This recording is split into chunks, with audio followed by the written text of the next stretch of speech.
because it would trick the screen into thinking there was something touching it. Building robots that tap the screen phone with a banana. Oh, dude, I love these. I've seen videos of people doing this for freaking RuneScape. Awake without having to be there, like putting fruits on their device because it would trick the screen into thinking there was something touching it. It doesn't have to be a fruit. That's so hilarious. Hold on. Mouse to the wall. There we go. This video is to show you how to do automatic alking on RuneScape. This is somebody's right on top uncle. Of the same place. In 2007.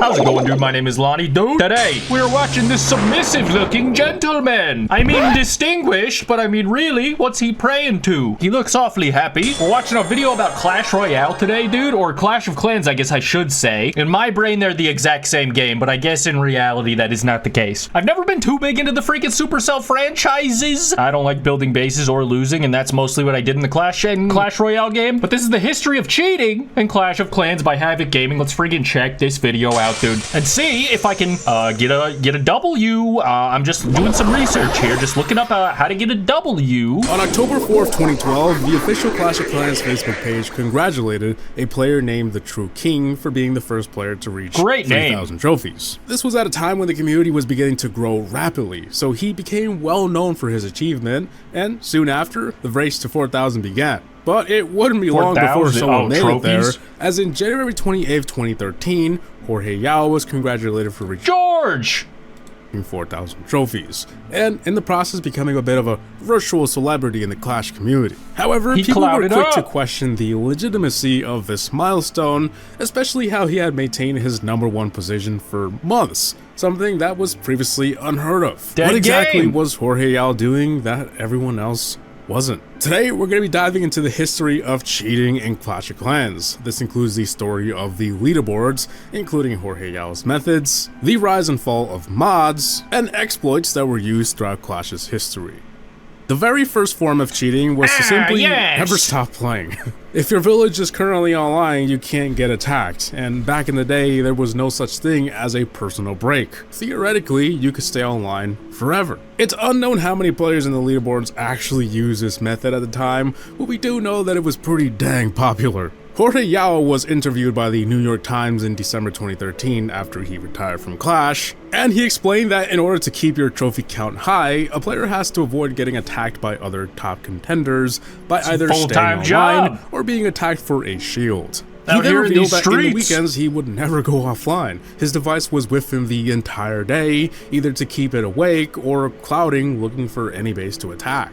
Dude, this just sounds so stressful. This is kind of why I never liked these like city base builder type games, because it's freaking anyone can fuck your shit up while you're offline at any time, and that's fine. That's just another thing I have to worry about in life.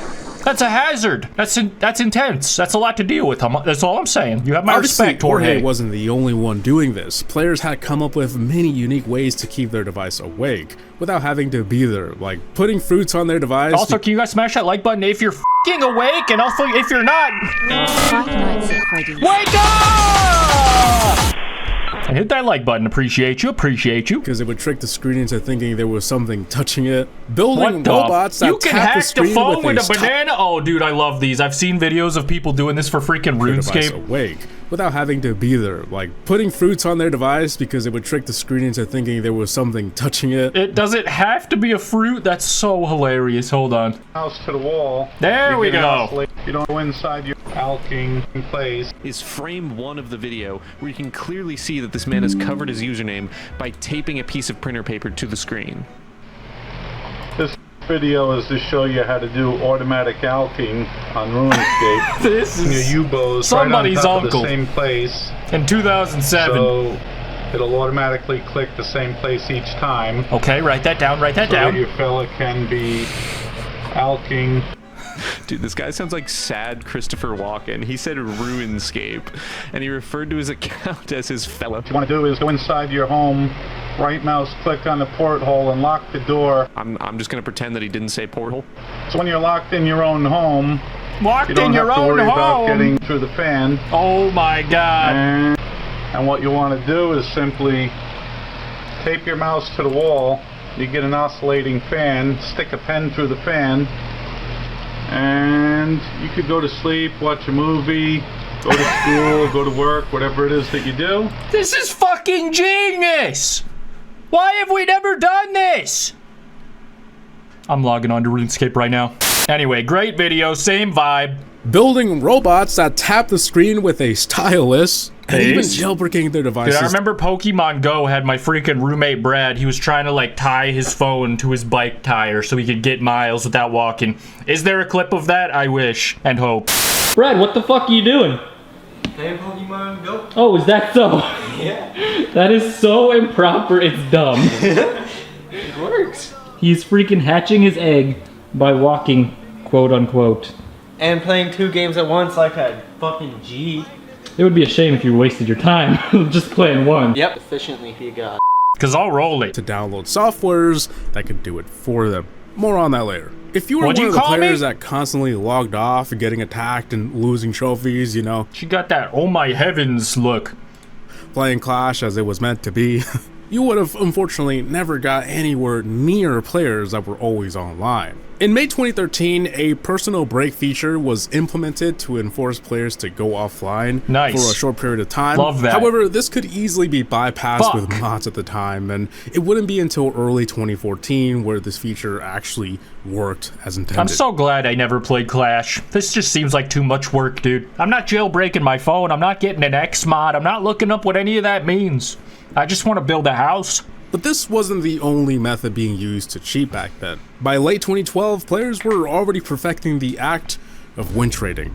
If you're unfamiliar with the term win trading, specifically in gaming, it's basically where one player agrees to lose in a ranked match to boost another player. Jorge Yao, as well as other top players at the time, used a form of win trading where they would leave their clan before going offline. In doing so, the chances of one of their clanmates finding them in matchmaking was very high, especially at such high trophies. They would come to an agreement that if they found one another in matchmaking, they would only destroy the bare minimum of the base to obtain a 12-hour shield. Back then, this would have been at 40% destruction, with or without a star. Is that good? I don't know. I'll ask my grandson. Depending on the agreement they had, they would have either got 40% and failed the attack, giving free trophies to the defender, or got a 40% 1-star and surrendered right before the 2-star. That way they take less trophies from their clanmates. Whatever method they chose to use would have gave them a 12-hour shield and helped both of them stay at the top of the leaderboards. But sometimes hoping a clanmate finds their base in matchmaking wasn't enough, and it didn't always work either. So to keep reaching new milestones, players like Jorge Yao discovered a new way of win trading: attacking yourself. Players in the leaderboard only got offline for one reason. Imagine getting raided by damn Shrek. What did you look up Clash of Clans memes on iFunny? Oh, this is topical, dude. It's Drake. You know, from Drake. Drake is the type of bloke to put walls around the builder's hut to keep him safe. Now that's funny. Tag a mate that rushed this town hall. YouTubers when they start the apology video. These are even worse than I thought they would be. I can't even tell what's a meme. Barbarian King is Eminem. Nice. Reason to tend to their life. You can't be on the damn game 24/7. I mean, I guess you could, but the reality was people had lives. That's when Jorge realized that if he took over someone else's account during the time that they would have normally had a shield, he could use that account to win trade by himself. One thing led to another, and eventually he was managing multiple leaderboard accounts in order to help his mate. I'm down bad with the 5 iPads, with the 3 iPads. Fellas, you gotta believe me. I don't have a problem. I am just gaming, okay? Main account reached new heights. Playing as much as 5 iPads at once and even taking them to the shower covered in plastic bags. Many players would eventually use these same methods, even years later after the shield changes. However, win trading would eventually change as a whole after the Legends League rework in 2019. But before we skip all the way to 2019, I wanted to move away from win trading for a bit and take a look at other forms of cheating in Clash of Clans in those early days. If you were playing between 2013 and 2016... You could jailbreak Clash of Clan? Dude, when you freaking jailbroke your iPod or iPhone back in the day, this was like the alternate app store you could download, or one of them. This is the one I had, Cydia.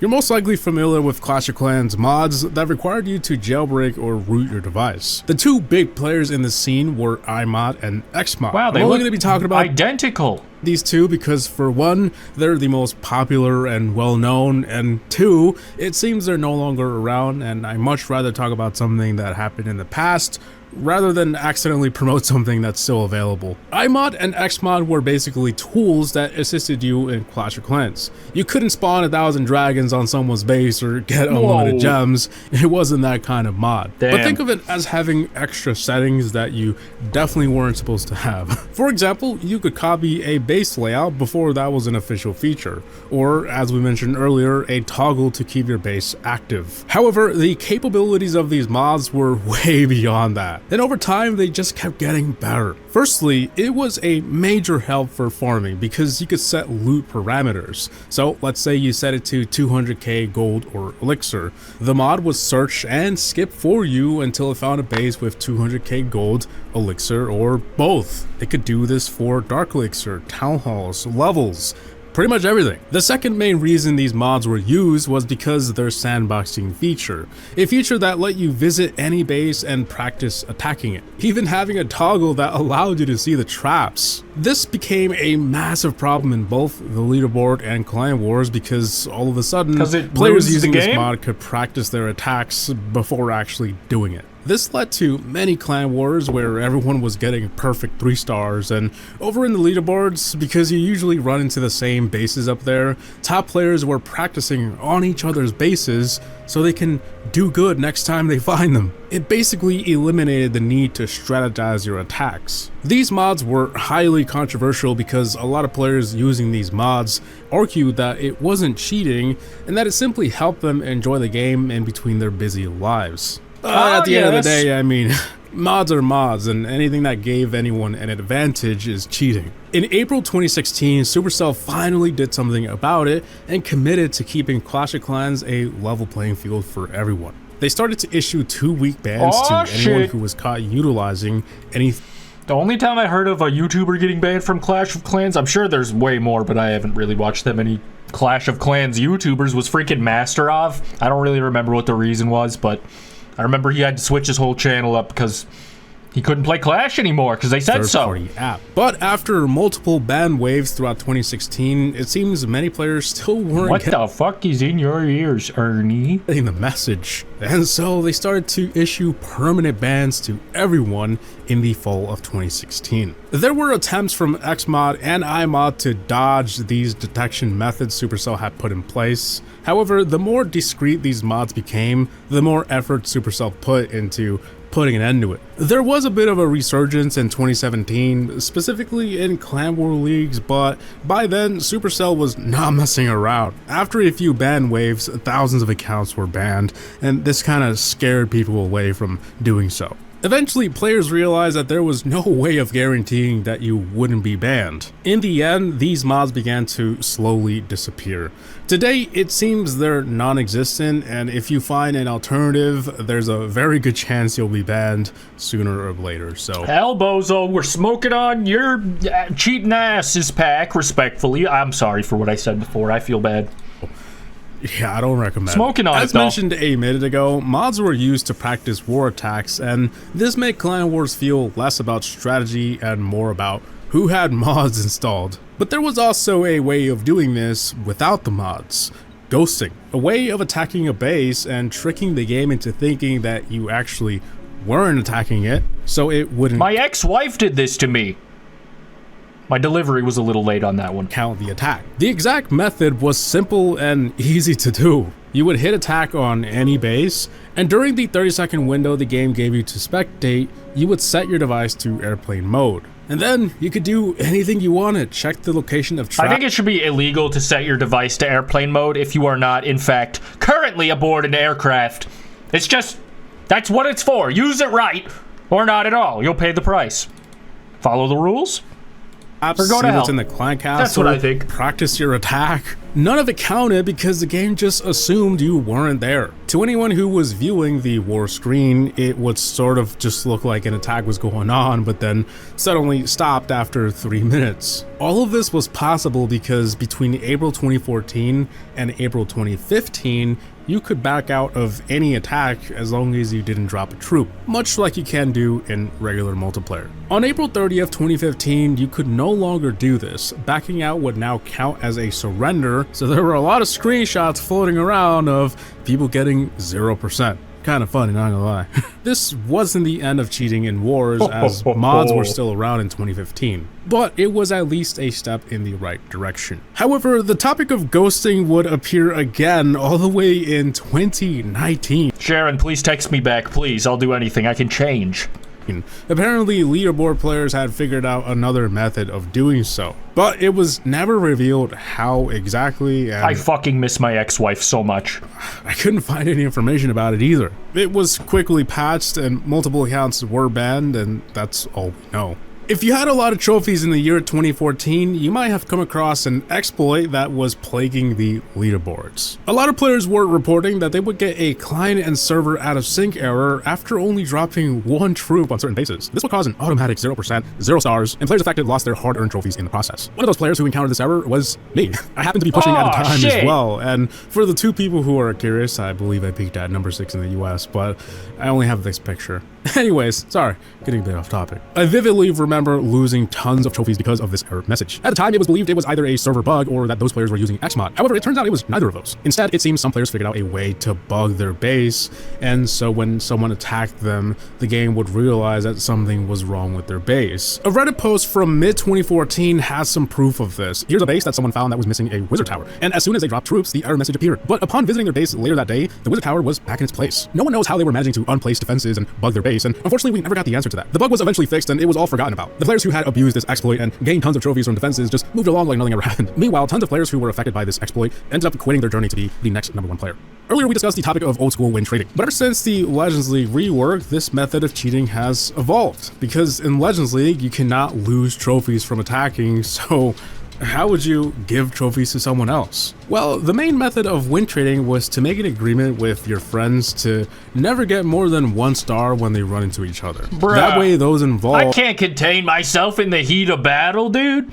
You know how it is when you're on the battlefield. Freaking all emotions take over. There's no reasoning with that bloodthirsty vanquisher like myself.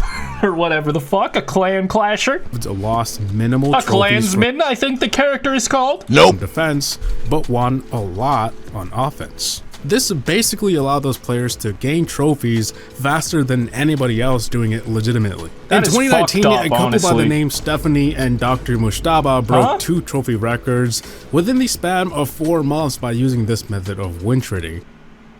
What the fuck?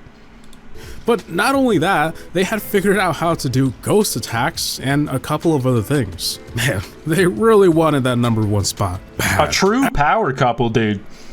They're fucking it up together. As mentioned earlier, we don't know how exactly they did the whole ghosting thing, but we do know that the couple was paying their way to the leaderboards. Literally. Apparently they would pay— Why do you like this game that much that you're just gonna spend money to be the best? That's crazy. Put it into something else like lonniedos coin or something. I don't know. Something players cool. in the leaderboards, $1,500. Buy my merch from lonniedos.com or something. I don't know. Something cool, you know? Just Change their name to something stupid like Stephanie Hart Mustaba or some silly variation of the same name. In doing so, this confused Supercell in determining who to ban for all this win trading that was going on. But it also allowed their name to be plastered all throughout the leaderboards. That's Eventually, funny. Supercell started to hand out bans for win trading and the ghosting exploit.